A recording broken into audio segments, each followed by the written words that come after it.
Start. MTC. EBS 11 Exercise 1. If you are unaware of your personality preferences, for example, you have received conflicting results on personality assessments that you've taken more than once, in all likelihood, this lack of awareness is occurring because your identity is unintentionally hiding your personality to some degree. /believe /you /your /message /in /wasn't /sometime /got /personality /the /your /and /or /belong /to /important /you /someone /sync /it /acceptable /with /during /from /years /that /behave /probably /to. Or maybe you were taught that the personality preference opposite to yours was superior. Or your family members simply had different personalities than yours, and so you thought that the behaviors, beliefs, and belongings associated with their personalities were the right ones to have. And now, for whatever reason and perhaps without knowing it, you are living your life in sync with someone else's personality preferences rather than your own. This personality masking probably didn't occur deliberately, but the result is the same. Someone else, not your true self, has determined the path that your life is taking. MTC. Good job. Let's start. MTC. EBS 11 Exercise 2. Most people will agree that it is wrong to subject another sentient being to pain, distress, frustration, mental suffering and death. However, most will also agree that there are exceptions to this very general rule. The first one is that we sometimes have to subject someone to suffering to help them even though we cannot explain this to them. That is typically the situation when we take our family animals and even our small children to the clinic to get them vaccinated. Yet, as it is something that is done to benefit the animal or child in question, very few would find this wrong. The other exception is when the expected end results seem to justify us doing it. Modern warfare notoriously creates collateral damage, civilians hurt or killed by the conflict even though they have nothing to do with it.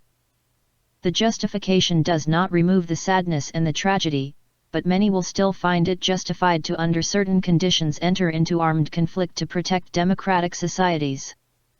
MTC. Good job. Let's start. MTC. EBS 11 Exercise 3. Imagine that a Spanish-speaking tourist is detained at a Canadian airport security checkpoint, for he looks a bit suspicious to the agent, and the agent doesn't speak Spanish. Somehow, a background of common knowledge pervades the scene. A massively fatal airline crash occurred less than a month ago. It happened 1,000 miles away, to be sure. But baggage is examined more thoroughly now than it was a month ago, and no one complains. The Spanish-speaking tourist seems to accept the terms of the drama, for he too is aware of the famous crash under suspicious circumstances. In this way, and in millions of other little episodes enacted in airports around the world, the dramatic force of a remote event is brought to bear on countless lives. In time, this singular event will cease to be a force in the conscious lives of the population, but it will gradually be assimilated into a generalized understanding about air travel, perhaps making some incremental difference in regulations adopted here and there. MTC. Good job. Let's start. MTC. EBS 11 Exercise 4. Across the globe, the demand for sport psychology continues to grow. As teams and individuals constantly strive to find the winning edge, it becomes increasingly likely that a sport psychologist will be involved to help find that edge. However, these powerful market forces can be dangerous, especially when demand has the potential to outstrip supply. In these circumstances, caution must be exercised in both promoting and developing the subject. To many athletes and coaches, professional sport psychologists may already be viewed with a degree of suspicion because of previous negative experiences or stereotypical images. For example, consultants may have failed to deliver the goods which they over-optimistically promised, or have packaged their services in such a way that clients had been turned off. Certainly, sport psychologists have often been regarded with suspicion by the media, at worst characterized as Svengali-like puppet masters who attempt to pull the athlete's strings with one goal in mind: performance enhancement, at whatever price and with little regard to the sensitivities or wishes of the individual or team concerned. MTC. Good job. Let's start. MTC. EBS 11 Exercise 5-7. At 5:30 this morning George went out to warm up his car. 5:30 George. It snowed 6 inches yesterday and it was 19 degrees out. 6:19. He waded through the powder in the driveway and tried to open the door. He discovered that the car door was completely frozen shut. In haste, because he was freezing quickly in the wind, he went around and tried the other 3 doors. All of them were sealed tight. This has never happened to him before. After George waded back through the drift and into the warm house, he woke his father up and asked what the trick was to get frozen car doors open. George. He told him to pour water on them. George asked, "Won't that just glaze them?" And before drifting off to sleep again his father mumbled, "Pour and pull." George. So, George grabbed a pitcher and filled it with water thinking, "Pour and pull. Pour and pull." George. Out through the snow to his frozen car he went. Once there, George grabbed the handle and poured the water over the jammed door jamb and pulled. George. Absolutely nothing happened. And now he had a freshly glazed car. It was quite pretty, actually. It glistened in the distant porch light. He realized that he had splashed water down his front, so now he was glazed as well. He tried pulling the handle with both hands and, in sheer frustration, he tried just staring stupidly at it as well. It wasn't budging. So now George thought that he would have to call in to work for a snow day. George. He didn't want to do that because he likes going to work, and he likes getting paid for going to work, but he figured his day was blown. He thought, maybe he could come out at the top of every hour and try again. Then, a new idea dawned on him. He reached into his pocket and pulled out his keys. He thought this was a good idea, it might just work. He took a deep breath, closed his eyes and pushed a button on his keychain and bam! All 4 doors unlocked. MTC. Good job. Let's start. MTC. EBS 11 Exercise 8. It may seem odd to classify honesty as a form of competitive behavior, but if elected officials believe that they will be punished for scandal, then they may refrain from ethically questionable behavior for the sake of retaining their positions. The idea that politicians will behave honestly to avoid electoral punishment relies on the idea that the electoral consequence of being caught in an act of corruption outweighs the electoral benefit of that corrupt act. They might abuse their positions for personal gain. For example, steering government contracts to businesses in which the official, her friends, or her family hold stock is a clear violation of the public interest for purely personal gain. Other forms of corrupt behavior might be specifically aimed at re-election. If elected officials exchange campaign contributions for policy favors, they do so based on the belief that accepting the contributions will increase their probabilities of being re-elected. Thus the idea that politicians behave honestly to win elections ignores the fact that sometimes dishonesty can help officials win re-election. MTC. Good job. Let's start. MTC. EBS 11 Exercise 9.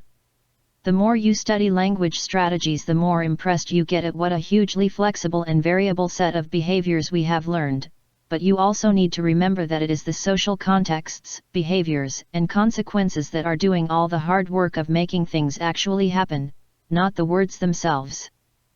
In the dark alley you probably have little in the way of social power, no reciprocities or history of resource reciprocity with the person confronting you to make your words actually do something. Your words will fall on deaf ears. Remember that words themselves have no power, just your social contexts of resources and reciprocities. If you noticed that the person was a second cousin of yours, that would be different. You now have historical reciprocities in your social relationships to give more power to your words to change the person's behavior. But the problem with strangers in a dark alley is that they have no reason to do what you say. MTC. Good job. Let's start. MTC. EBS 11 Exercise 10. The medicine effect has undoubtedly contributed to our evolutionary success. For example, some of the most bitter-tasting plants in nature not only contain nutrients, they also provide valuable medicines. Thus, in order for humans to tolerate the bitterness of these medicines, they had to adopt ways of learning to overcome, rather, to like, the tastes of these plants. By doing so, humans were able to develop a strategy that uses a basic law of effect. A behavior, such as consuming bitter-tasting plants, followed by positive consequences, such as recuperation from illness, will increase the probability of the behavior, and therefore the probability of consuming these medicinal plants again when seeking to recover from illness. This is a simple and very effective biological strategy. Behave in the world to seek positive consequences and avoid negative ones. How does our biology accomplish this? It shifts our preferences, i.e., our liking, toward those things that produce positive consequences, even if that requires liking the bitter taste of medicinal plants.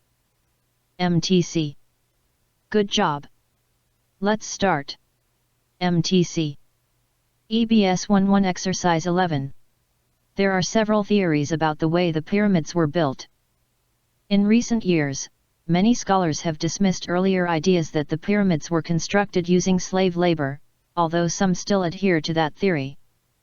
Many of today's Egyptologists, including Dr. Zahi Hawass, formerly the director of excavations at Giza, believe that the pyramids at Giza were built using a crew of about 20,000 to 30,000 men, who were mostly skilled laborers.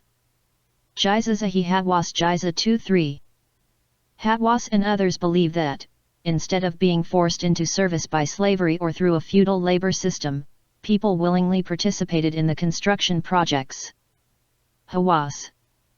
A pharaoh's success in the afterlife was directly related to a worker's own prosperity, thus, a worker's participation affected his life and afterlife. In that way, scholars view the pyramid building as something more similar to a public works campaign embedded with religious significance, not as a punitive occupation for dissatisfied slaves. MTC. Good job. Let's start. MTC. EBS 11 Exercise 12-14. There once was a king who was frequently visited by a pious companion. Whenever the companion visited the king, he would say, "Treat the good doer with good and don't treat the evil doer with evil, for his evil will be sufficient for him." The king was very impressed with this man's wise words. Another man envied the companion for his good relationship with the king, so he devised an evil plan. He went to the king and told him that his companion had been telling everyone that the king had very bad breath. The king asked him how he could prove that. The envious man told the king to watch the companion during his next visit. He said that he would put his hand over his face to keep the smell away. On the day the companion was to pay the king a visit, the envious man invited him over for dinner. He put a lot of garlic in the food. When the companion visited the king, he put his hand over his nose and mouth so the king would not smell the garlic on his breath. The king believed the envious man. He wrote a letter and told the companion to take it to his administrators. The only time the king wrote a letter was when he intended to reward someone. However, on this occasion, he instructed his administrators to send the man who brought them the letter to prison.